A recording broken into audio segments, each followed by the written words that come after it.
Welcome back. Now, China's plans to fast-track its stimulus plans as the trade war looms. The East Asian nations, finance minister plans to accelerate fiscal spending, move on bond issuance in order to see it translate into tangible expenditures.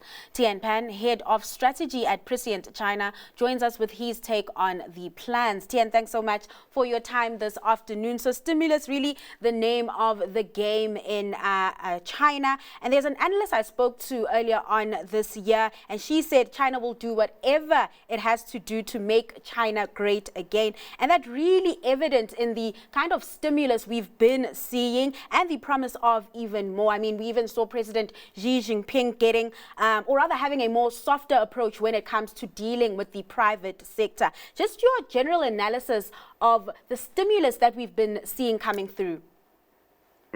So I think recently, literally just over a week ago, out of the NPC2 sessions, we saw a 30-point plan. It's a high-level plan to stimulate the economy. It's arguably the most comprehensive stimulus package that we expect to see, at least since the 1970s, when Chinese economy went from completely closed to open to the rest of the world. So it's quite significant. I guess the only thing we are waiting for is a lot of underlying detail of how the implementation is going to go through. But the tone from the top planning body of government is very, very positive.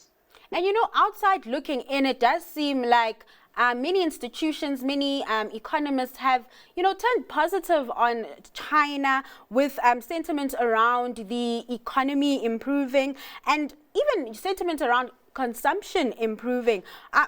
Sometimes I ask myself if we're not perhaps getting ahead of ourselves and finding ourselves in that position we were in post the lockdown, where there was expectation for this big recovery, but that not coming through. Are we getting ahead of ourselves here, Tian? Maybe a little bit. I think time will tell, but as markets will always function sort of with a forward-looking perspective, we do expect the Chinese economic recovery to be a lot more sustained than what we saw in terms of a quick market rally early in 2023.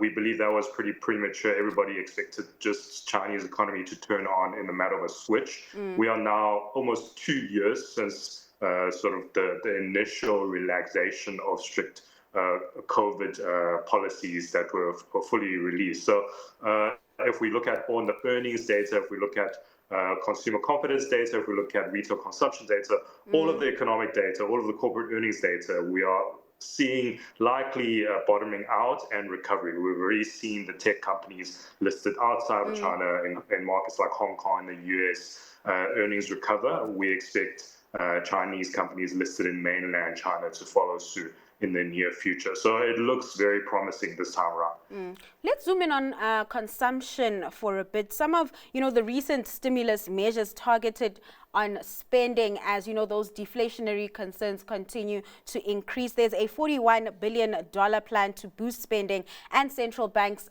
recently left rates unchanged. Walk me through maybe the intricacies of, consumption in the country and whether this is enough to boost consumption. You look at, companies like LVMH, companies like Richemont, really these big luxury companies talking about that Chinese consumers spending less. Yeah, so I think something that's very different with the Chinese consumer is that they are actually not short of cash. If we look at Chinese household deposits over the past few years, they've just hit record highs.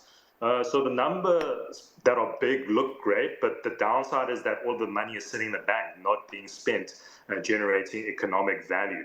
And that's what the government is trying to unlock. So with that extra 40-something billion dollars, about 300 billion CNY, or I think in Rand terms, 750 billion Rands worth of long-term government debt that's aimed at stimulating consumption. So some of the measures they've taken, for example, where we are based in China, in Shanghai, we are getting various subsidies. You get anything between 15 to 20% government subsidy if you want to buy a smartwatch like your Garmin or Apple Watch. If you want to buy a phone, you get 15% subsidy. You can buy an iPad and get a 15% subsidy. You can buy literally kitchen appliances and get anything between 15 and 20% subsidy.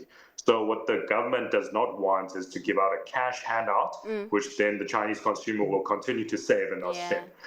So it's a bit difficult. It's psychological with the wealth impact being in deterioration over the past couple of years. But with the consumption data and retail confidence data that's coming through, we are seeing small improvements and small accelerating improvements in the data. So that's encouraging.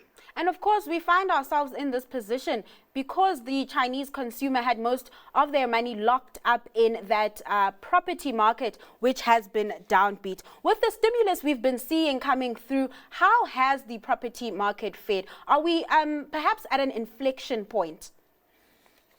Yeah, so I think two of the key points mentioned in that 30-point stimulus or support plan is one of them was to stabilize and support the property market, and another was to stabilize and support the stock market.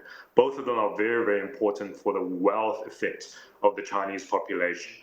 So whether we are at an absolute turning point for the property sector is very difficult to tell. What we are seeing is slower declining prices in the property sector. So the property bubble was very severe, but the government is putting a lot of effort into stabilizing. And we have seen a lot of stabilization. So as soon as property prices stabilize, people's wealth effects stabilize, and hopefully that will lead to more confidence into consumption-related activities for the economy. All right. Tian, thanks so much for your time and just taking us through the intricacies of the Chinese economy. That was Tian Pan, Head of Strategy at Prescient China.